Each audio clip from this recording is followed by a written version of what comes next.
I won't be able to recognize it.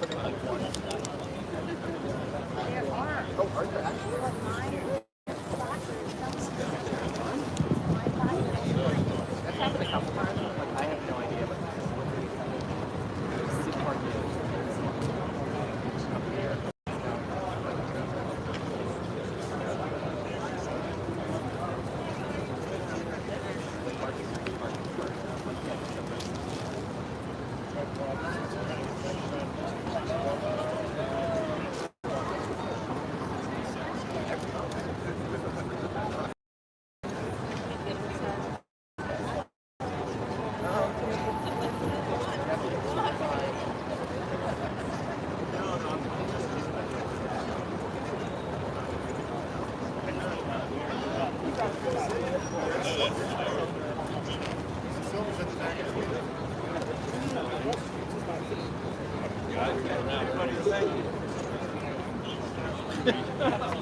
Appreciate it.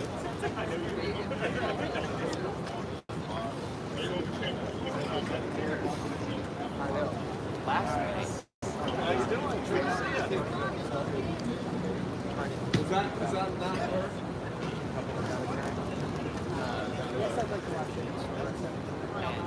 Funny setup, whatever. So I.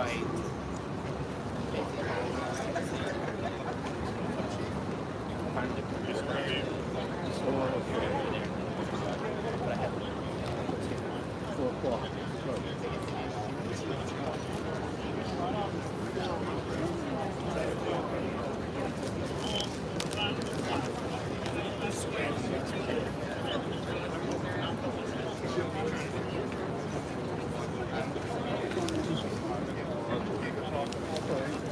Sure.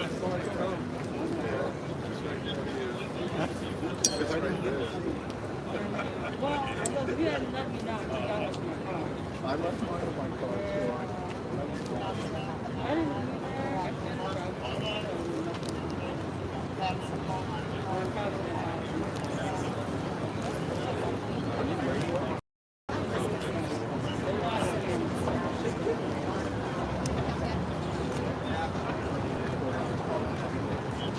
No, we have to go. We'll take some.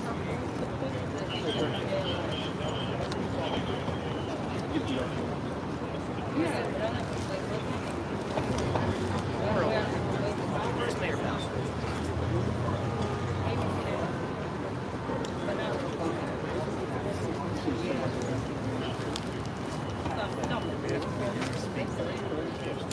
Ya, David, do a favor for me.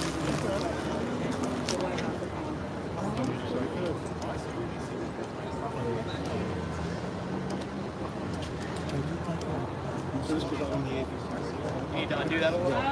Really need what's from there. Please.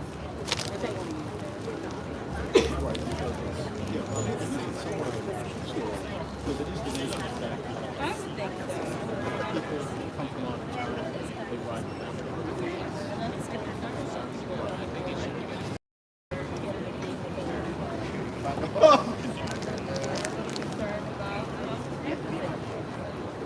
I mean, I hear from local.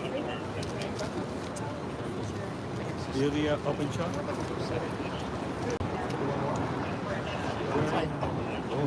You want tight? I go tight. Ryan. I'm an Android guy. Set it back there.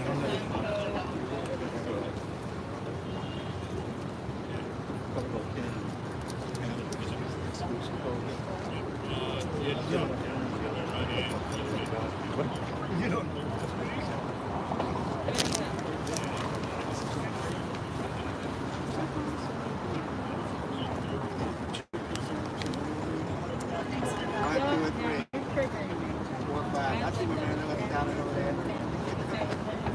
I get on the plane, everyone's like, hey, aren't you like every damn thing focus these. It's like totally fine, but like don't do it. Until you get there. person because that's what she did.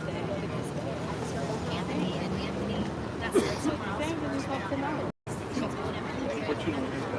Hey, So we get there and the guy right here, he's like capturing right here. I didn't eat chicken, so I'm gonna take your word for it. Don't you even see how it's I told this guy, hey, that side, we didn't see the camera. It is. She forgot that. Oh no. Okay.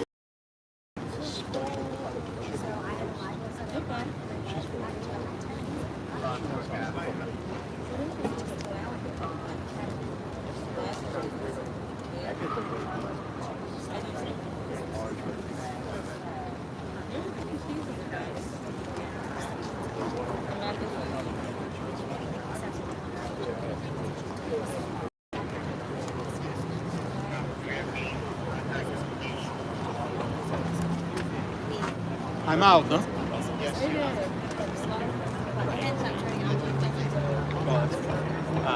We got to do a second time. No, it's funny. Yes. 6 days difference. Go ahead.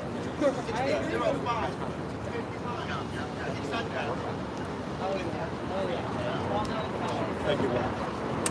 It's here.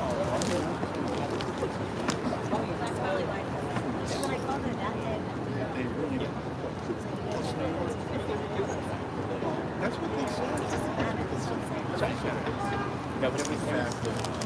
You think that letter? I mean, I don't know. That's what I thought. That it turns over fast. You got to pour it. So if it's fish, you order food, get it. Yeah, but I was I really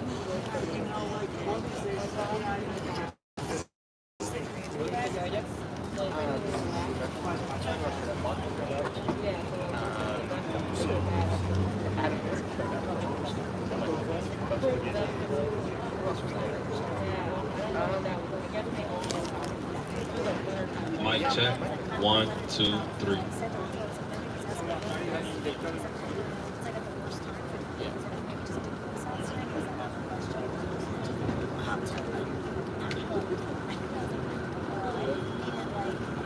That way, I think she just included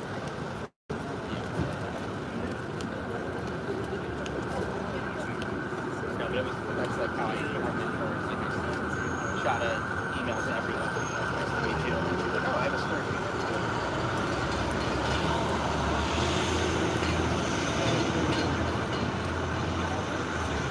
Oh, and also. that's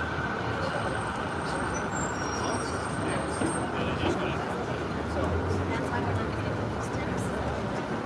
at those tips. Hey, Energy Bar. Two other cops. One got a letter. I said something.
sir.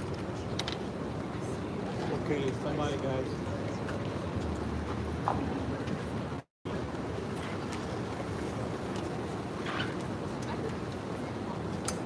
Okay. Wrong. Intro, please. Excuse me.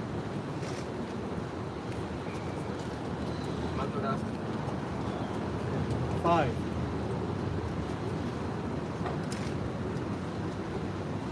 Good afternoon. I'm Muriel Bowser. We are here in beautiful downtown Washington, D.C. at the Metro Center. I am joined today by Randy Clark, the General Manager and CEO of the Washington Metropolitan Area Transit Authority, Chief Robert Conti, our Chief of Police for MPD, and Chief Michael Anzalo, the Chief of Police for the Metro Transit Police Department. And before we get started today, I would like to ask you to join me in a moment of silence in memory of Robert Cunningham.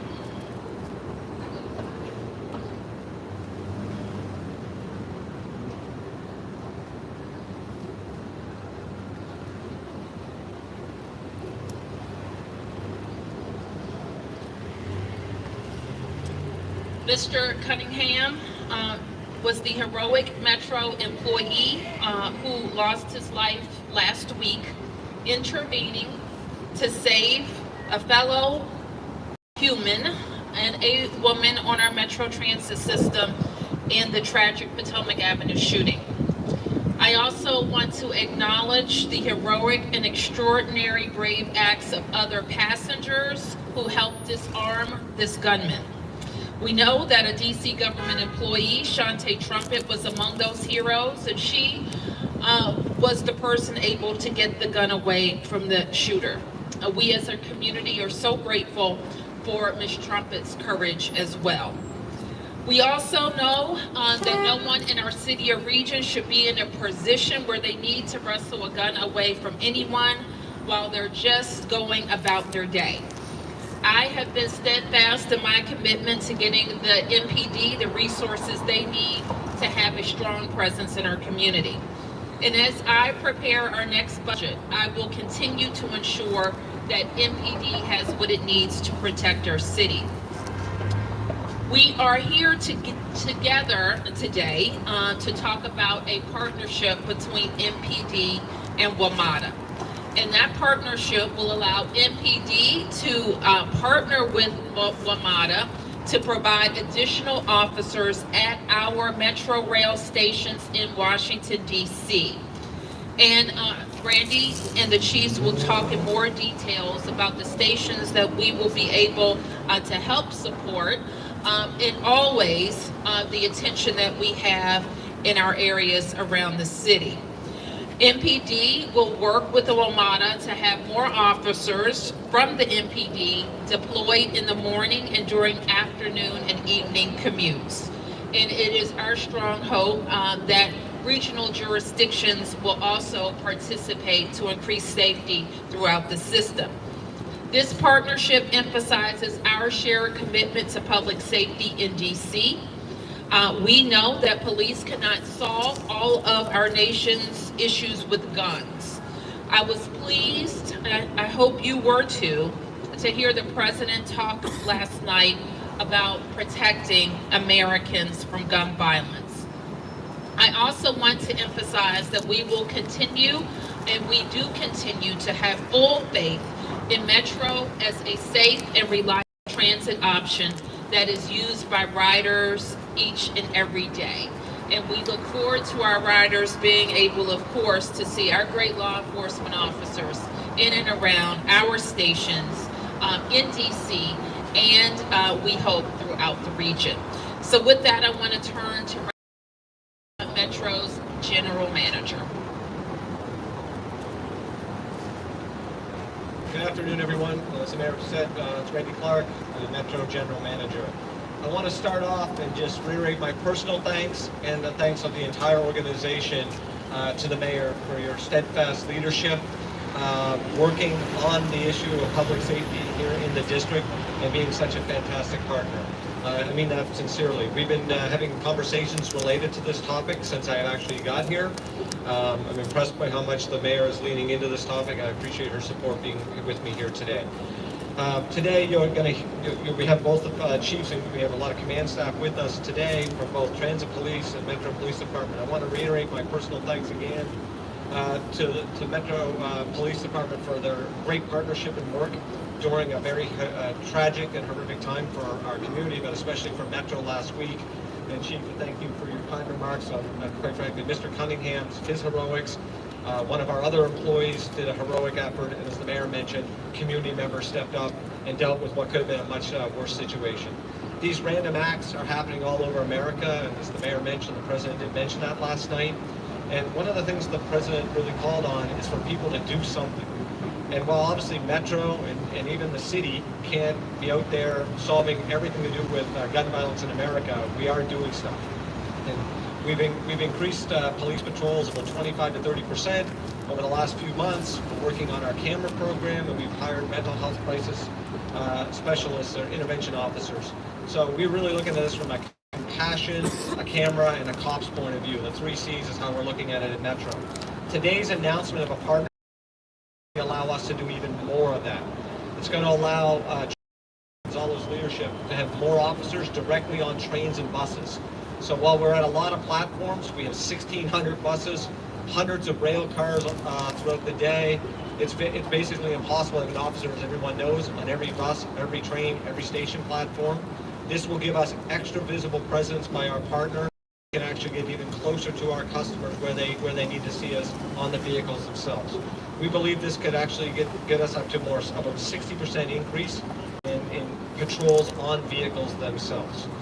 We, as the mayor mentioned, we are also in communication with many of our other partners throughout the region, and we anticipate other partnership memorandums of understanding or memorandums of agreement in the days and weeks ahead, and we look forward to their partnership.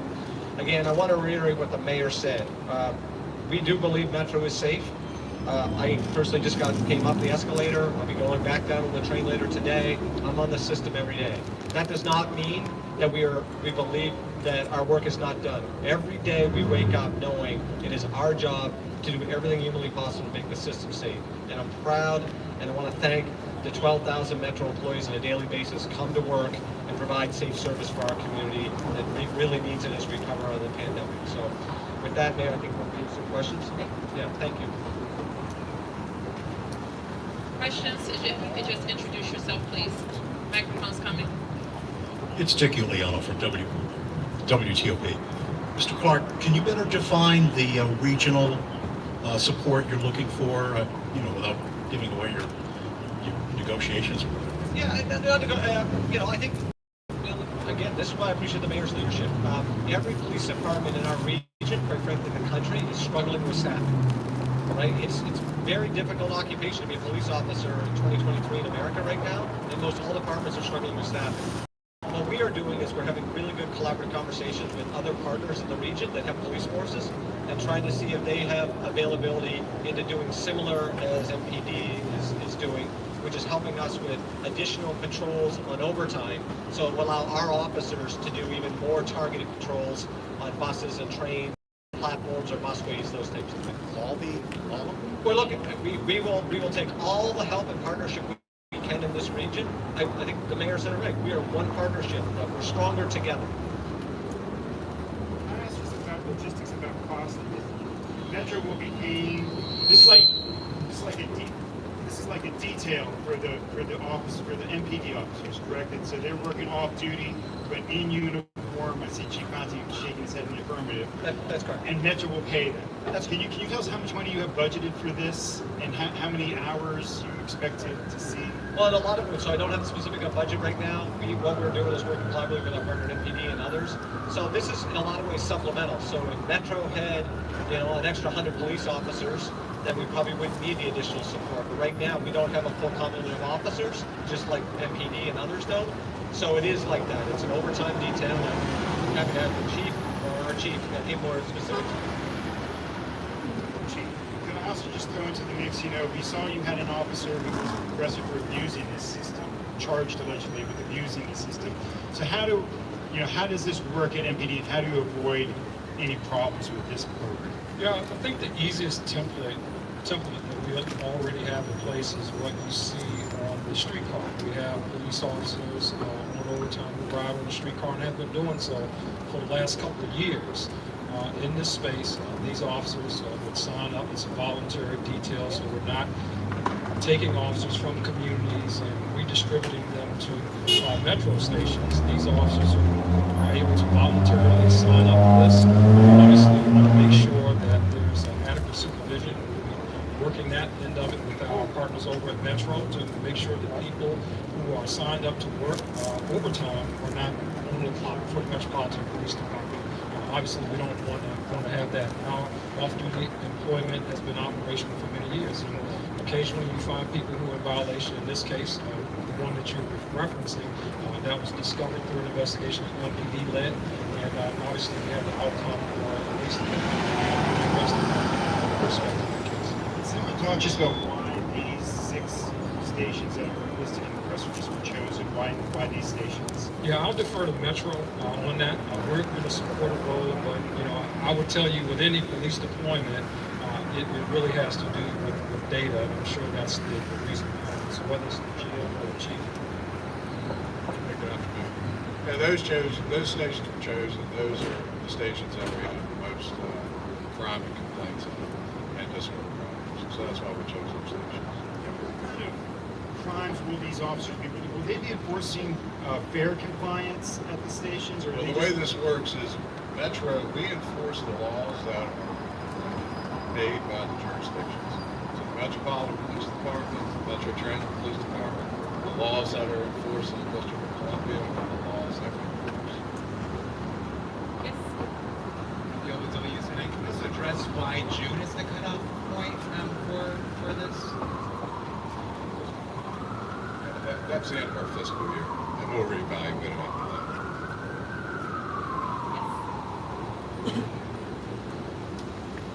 Beatrice Peterson, ABC News. Do you have a number of the exact number of officers you're anticipating on using for this program? Yeah, so what we've asked the Metropolitan Police Department to do is the morning and evening rush. We would like to fill each location with 2 officers and a supervisor during those hours. It's Monday through Friday from 6 to 10, and then in the evening from 3 to 7. That's what we're looking at. And it can extend a little bit later. It just depends on, Chief Contee's been real good, and the mayor and Mr. Clark about, we have to be flexible with this because we do know that crime try to extend the shift. So that flexibility is built into what we're trying to do. So we have to be sort of smart about it. It's not a cookie cutter approach. And crime patterns move too. So the stations that we described, if we start seeing some success, but there may be incidents of crime at other stations that we see an uptick, then obviously we're going to shift resources and try to address it that way. I just wanted to ask, first off, to confirm with Randy, when you say other jurisdictions, are you in talks with both Virginia and Maryland? And then also just want to ask the logistics to this. Will it be 2 MPD at these stations, 1 MPD, 1 MTPD? And will it, kind of as you said, free up MTPD to say, hey, we got a problem on this bus route, we'll go here while MPD does this station? How will that work? Yeah, Tom. So yes, all jurisdictions in our service area, we obviously serve the district, we serve parts of Virginia and parts of Maryland. So again, great collaborative conversations, and I want to reiterate, all these departments, just like MPD, are struggling for resources as well. So we're looking for our best partnership we can. I believe the way the chief mentioned it, working with MPD, is trying to have 2 officers per targeted patrol. That doesn't mean that we won't have officers at those stations as well, like Tick LaFont or Gallery or Metro. I think it's almost 70% of all of our troops somehow touch one of those 3 stations on a daily basis. They're gigantic stations. They're, arguably LaFont or Metro is like 2 city blocks underground. So in multiple levels. So we might have some of our officers on random patrol. We also have officers coming off trains that might cycle through and go to another line, see some of their officers. But the real purpose of this is how do we get our officers even closer to our customers and our riders so they can be on buses, be on trains. We just do not have enough uniform presence, and a lot of this, as the mayor said, is to bring visibility and show what we are together, one big partnership, all working together for a safer community. Chief Manzello, I know that staffing levels are lower for Metro Transit Police, obviously, than you would like. Can you also walk through just some of the logistics from your perspective of surveying and patrolling and just trying to be everywhere in a system that takes people everywhere? Can you just walk through some of the toughest challenges, especially given the staffing levels that you all have? Well, I mean, the toughest challenge is, it's a huge system. I mean, it traverses, 3 states, 3 jurisdictions, Maryland, DC, Virginia. And I think sometimes folks lose sight of that we have a huge bus system as well. So, the more we can get out on rail cars and platforms and buses and parking lots, and that helps us out with our crime as far as trying to reduce it. And then, just really quickly, maybe this is for Chief Conti, are there any just jurisdictional complexities that kind of contribute to all of this? I mean, I know like MPD would investigate a homicide that would happen in the district, but not necessarily obviously in Maryland or Virginia. Can you just walk through, does an MPD officer have arresting power on a Metro train, I guess is the simplest, most logical question. Yeah, so they will certainly take, Metro Transit Police will certainly be the primary issues that occur on trains, on buses, that kind of thing. And certainly we have jurisdiction with respect to homicides. That does not change.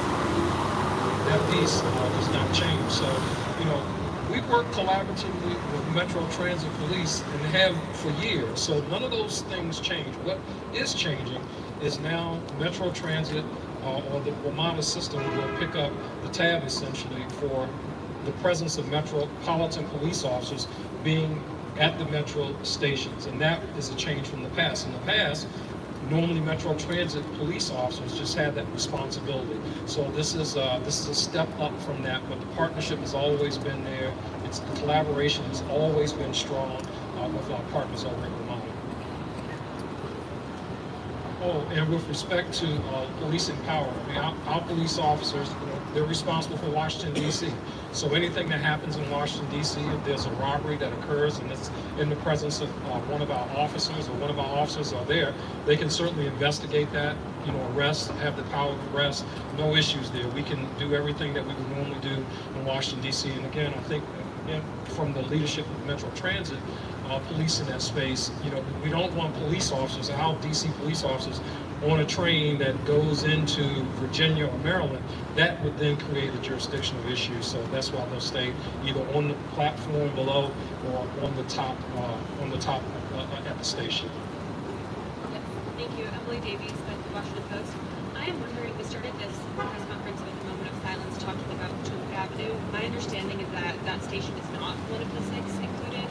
Can you talk about why not, and to residents who are especially concerned now about traveling through that station? I think your question was why is this particular patrol not at Potomac Ave? Yeah, so I want to reiterate, we have a lot of law enforcement at Metro Transit Police that are out all day, all night long.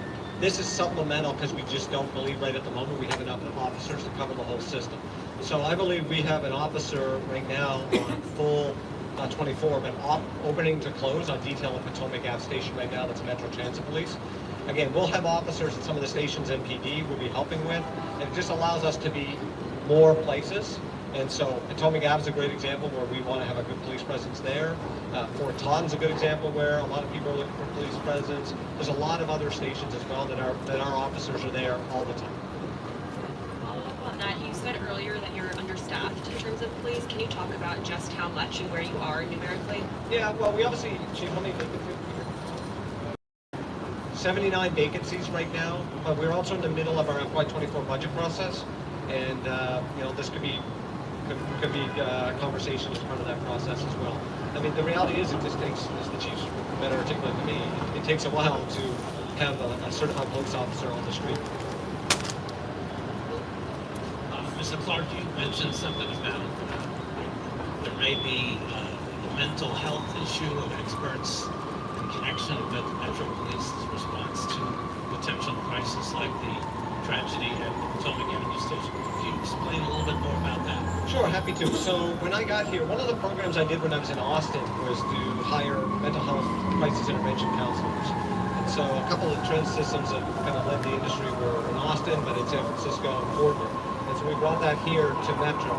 So under the chief's leadership, we already have individuals out on the system, and actually the district's behavioral health team helped in the interview process, so it's a very collaborative process.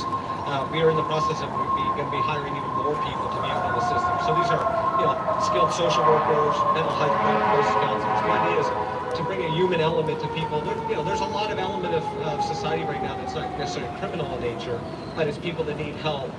And we want to run the best possible transit system, as the mayor has articulated really well. Both safety and people feeling safe and getting the services they need. How many officers are you at right now? How many officers in your force? 387 sworn right at the moment. When you're talking about starting this at 5 stations, this is obviously a WMATA expense for MPD. What is the timeline of this? How long is this going to last? And what is your message to the people at other metro stations that are not going to see this? What do you want them to know? They might be concerned for their safety. Yeah, well, let's start with the first piece. I think the chief answered. So the period of the MOA is through the end of June. That's only because that's the end of the fiscal year. We appreciate this partnership. Obviously, MPD, as I mentioned multiple times, is tight on resources, so that we really do truly appreciate them working with us. We're tight on resources as well, so we need to reevaluate that. But I think the second part of your question, I want to really reiterate this piece. This isn't to suggest where only MPD officers are. There's no officers anywhere else. We have, as we just said, almost 400 transit police officers. They're on the system all day long. This is just supplemental police, and if we can get other regional partners to do that as well, it just adds more police officers to the entire metro system to allow us to be both on trains, on buses, on platforms, at busways, station entrances like this, checking in with our employees. That's what it's all about. So these 5 stations are just big, busy stations. It's led by a little bit more from a crime data point of view, but we have officers, all through the system, all the time. Yeah, thank you. Thank you.